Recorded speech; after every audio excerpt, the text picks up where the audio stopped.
Hello दोस्तों, welcome to my channel night study.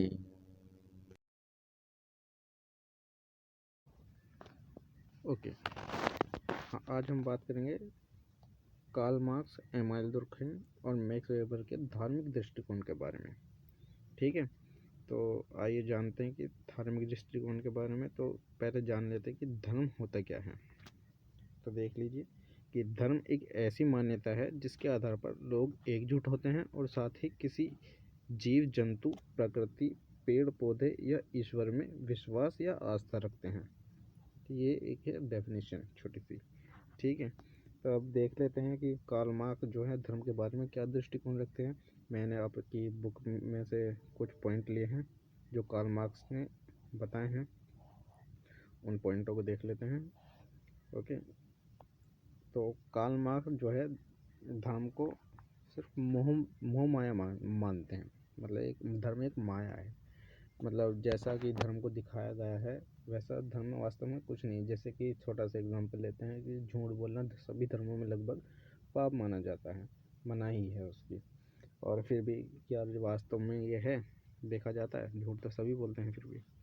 तो इसको एक दिखावा या फिर माया माया के समान संज्ञा दी है कार्ल मार्क्स ने। ओके, अब दूसरा पॉइंट है धर्म जो है विरोध प्रकट करने का एक माध्यम माना गया उन्होंने कहा है धर्म जो है एक विरोध प्रकट करने का एक माध्यम है। जैसे इसका एग्जांपल है अभी हाल ही में जो म्यांमार में मुस्लिम त्रासदी हुई थी, मतलब वो मुस्लिम अत्याचार हुआ था रोहिंग्या मुसलमानों पर। तो इसके खिलाफ जितने भी दुनिया में इस्लामिक कंट्री हैं उन्होंने आवाज़ उठाई थी। तो उन्होंने क्यों आवाज़ उठाई थी? क्योंकि वो कहीं ना कहीं रिलेटेड हैं अपने धर्म को लेकर, इस्लाम धर्म को लेकर। ठीक है, ये पॉइंट क्लियर हो गया। और दूसरा जो है कार्ल मार्क्स ने कहा है कि धर्म जो है धर्म का पतन का कारण उसकी आलोचना से नहीं होगा। धर्म का पतन जो है उसकी आलोचना से नहीं होगा बल्कि उसकी सामाजिक परिस्थितियों के परिवर्तन से होगा। मतलब जो समाज में जो रूढ़िवादी विचारधारा हैं धर्म की, और जैसे जैसे समय बीतेगा बदलेगा तो इन चीज़ों को भी रूढ़िवादी विचारधाराओं को बदलना पड़ेगा। तो ये कहीं ना कहीं पतन जो है पतन का कारण बनेंगी। जैसे कि इसका एग्जाम्पल सती प्रथा, हिंदू धर्म में सती प्रथा थी। ये जो है रूढ़िवादी विचारधारा थी। और सती प्रथा में ये होता था कि पति की मृत्यु के बाद पत्नी को भी उसके साथ में जिंदा जला दिया जाता था। अब जैसे जैसे टाइम बदला ऐसे जैसे लोग एजुकेटेड हुए तो इन चीज़ों पर बैन लग गया और कहीं ना कहीं ये पतन का कारण है। और इसका भी ताज़ा एग्जांपल इस्लाम धर्म में भी ले सकते हैं। 3 तलाक वाला मुद्दा जो है ये कहीं ना कहीं जो है ये एग्जांपल हैं और कहीं ना कहीं ये पतन का कारण बन रहे हैं। इस तरह की विचारधाराएं जब हटाई दी जाती हैं, ख़त्म कर दी जाती हैं तो। और तीसरा है धर्म को जो है कार्ल मार्क्स ने अफीम के समान मांगा है। मतलब एक अफीम की संज्ञा दी है कि एक नशीली वस्तु की तरह, जिस जो जब नशे में होने के बाद इंसान को पता नहीं रहता क्या वो सही कर रहा है क्या गलत कर रहा है, इस तरह से। ओके, और चौथा है ये जो है शासक वर्ग की विचारधारा के रूप में काम करता है। जैसे जो शासक वर्ग है वो अपनी जनता को बहला फुसलाने के जो काम में जो ताकि वो उसको वोट दे, जैसे कि आम लोगों में होता है, मतलब चुनावों में होता है कि मेन मुद्दे तो नहीं उठाएंगे पर धार्मिक मुद्दे उठाते हैं लोग। मतलब वो वोट बैंक की राजनीति जो करते हैं, इस तरह की कहने की कोशिश की है कार्ल मार्क्स ने। तो ठीक है, इतना काफ़ी होगा शायद कार्ल मार्क्स के धार्मिक दृष्टिकोण के बारे में। ओके, अब चलते हैं हम एमाइल दुर्खेम की। एमाइल दुर्खेम जो है ये इनकी जो विचारधारा है कार्ल मार्क्स की, ये जो है थोड़ी नास्तिक टाइप की है। थोड़ा ऐसी जो रूढ़िवादी विचारधाराओं के खिलाफ इस तरह की ऐसी प्रवृत्ति है, इनकी सोच है। तो इनकी जो है थोड़ी आस्तिक टाइप की है, थोड़ी ईश्वर में बिलीव करने वाली, थोड़ी इसके बिल्कुल अपोजिट एमाइल दुर्खेम के। ठीक है, तो इनका मानना है कि धर्म जो है लोगों को एकजुट करने वाला एक कारक है। धर्म जो है लोगों को एकजुट करने वाला एक कारक है। जिसके अनुसार लोग जो है एकजुट हो जाते हैं। ठीक है, और इनके अनुसार जो धर्म जो है, धर्म मूल रूप से दो तत्वों में बटा हुआ है, एक धार्मिक विश्वास और धार्मिक अनुष्ठान।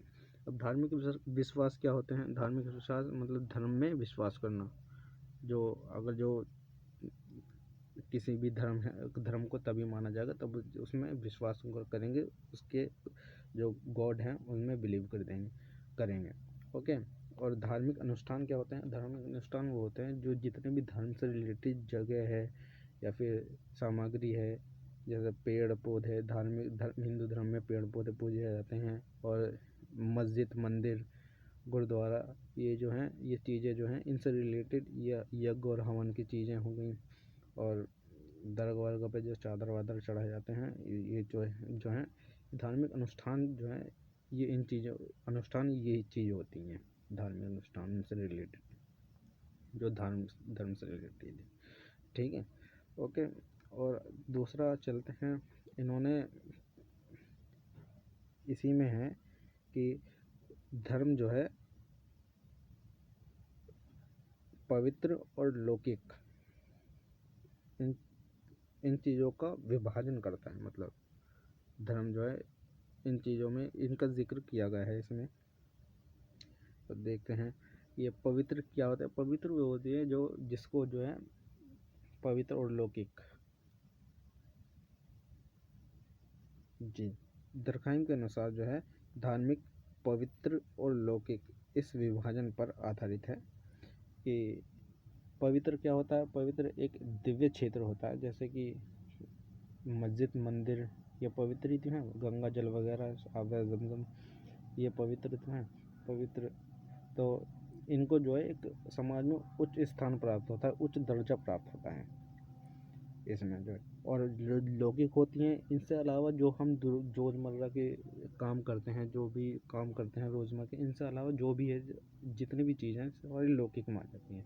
ठीक है, पवित्र क्या होता है कि दिव्य क्षेत्र या फिर ऊंचा, ऐसी जिसको हम पवित्र मानते हैं, ऊंचा दर्जा देते हैं, उच्च मानते हैं। ठीक है, और इससे अलग जो है सारे लौकिक मान जाते हैं। अब इन्होंने ही एक इसी चैप्टर में आपके एक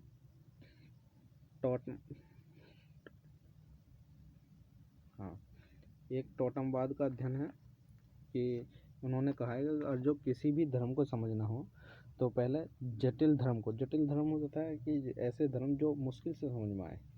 ठीक, जटिल धर्म को समझने के लिए उससे अनुसार मतलब धर्म को समझने से बढ़िया है कि पहले हम उन धर्म को समझें जो सरल धर्म है, जो आसानी से समझे जाते हैं उनके अनुसार। तो इसी के चक्कर में इन्होंने टोटमवाद का अध्ययन किया। तो टोटमवाद है क्या? टोटमवाद जो है मध्य ऑस्ट्रेलिया के आदिवासियों में प्रचलित टोटमवाद को चुना गया है। मतलब ये जो है मध्य ऑस्ट्रेलिया के आदिवासी समूह का एक समाज है जो इस चीज़ में बिलीव करता है। क्या है वो चीज़? उनकी जो इनका एक धर्म है अलग था, जो है वो जो उनका ये लोग इनका मानना है कि ये जो है कुल में विश्वास रखते हैं। मतलब इनका मानना है कि ये जो है एक ही कुल के सदस्य हैं और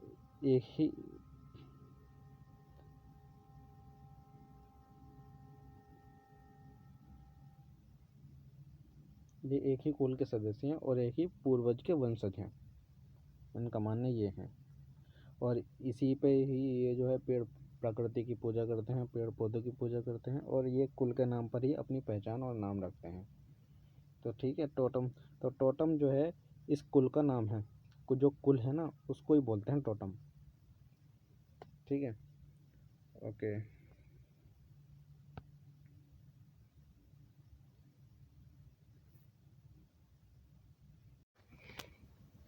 तो अब हम बात करते हैं मैक्स वेबर के बारे में, उनके धार्मिक दृष्टिकोण के बारे में। तो चलिए देखते हैं। मैक्स वेबर ने जो है मोटे तौर पर दुनिया के 6 धर्मों का अध्ययन किया है। और इसमें इन्होंने कन्फ्यूशियस धर्म जो चीन में माना जाता है, बौद्ध धर्म और हिंदू धर्म, इस्लाम धर्म, यहूदी धर्म और ईसाई धर्म, इन 6 धर्मों का अध्ययन किया है। और इन्होंने जो है ज़्यादातर ईसाई धर्म के प्रोटेस्टेंट धर्म पर प्रकाश डाला है अपने विचारों में। तो प्रोटेस्टेंट धर्म होता क्या है, मैं आपको मोटे तौर पर थोड़ा सा बता दूं। प्रोटेस्टेंट धर्म जो है, वैसे तो मैं इसको के लिए अलग से एक वीडियो बनाऊंगा, और तो इसलिए मैं थोड़ा मोटा मोटा बता दे रहा हूँ। प्रोटेस्टेंट धर्म जो है 1516-17 के आसपास एक व्यक्ति थे, मार्टिन लूथर। तो इन्होंने, ये जर्मनी के थे, इन्होंने जो है ईसाई धर्म की जो कुप्रथा हैं उनके खिलाफ आवाज़ उठाई थी। तो इनको आवाज़ उठाई थी और इन्होंने जो है बहुत बड़े पैमाने पर आवाज़ उठाई थी। तो इन्होंने जो है एक अलग धर्म बना लिया। तो ये धर्म जो है 2 भागों में बट गया। मैं आपको बता दूं कि दुनिया का जो है हर धर्म, लगभग हर धर्म 2 भागों में बटा हुआ है। जैसे कि इस्लाम धर्म सुन्नी और शिया, और हिंदू धर्म शैववाद और विष्णुवाद। जो हम दक्षिण भारत में जाते हैं तो विष्णुवाद को मानते हैं, विष्णु जी को, और उत्तर भारत में जाते हैं तो शिव जी को। तो इसी तरह से बौद्ध धर्म को देखें तो हीनयान और महायान, और जैसे कि जैन धर्म में श्वेतांबर और प्रेतांबर। इसी तरह से ईसाई धर्म में भी हैं कैथोलिक और प्रोटेस्टेंट धर्म। कैथोलिक वो जो धार्मिक रूढ़िवादी विचारधाराओं को मानते हैं, और प्रोटेस्टेंट धर्म वो हैं जो रूढ़िवादी विचारधाराओं से परे अपनी सोच रखते हैं। इनका मानना ये है कि चीज़ों को जो है समय के साथ और समय की परिस्थितियों के अनुकूल बदल जाना चाहिए। ऐसे लोग प्रोटेस्टेंट धर्म को मानते हैं। तो उन्होंने पाया कि जो प्रोटेस्टेंट धर्म को मानने वाले लोग हैं, जो जिस देशों में वो फैले हुए हैं, जिन जिन एरिया में फैले हुए हैं, वो एरिया, वहाँ के लोग जो है ज़्यादा विकसित हैं। क्यों? क्योंकि वो जो है रूढ़िवादी विचारधाराओं से पर अपनी जो है सोच रखते हैं। ओके, तो ये था उनका धार्मिक दृष्टिकोण। आप चाहेंगे तो मैं उसके लिए अलग से एक वीडियो बनाऊंगा, और बस इतना ही था। ओके,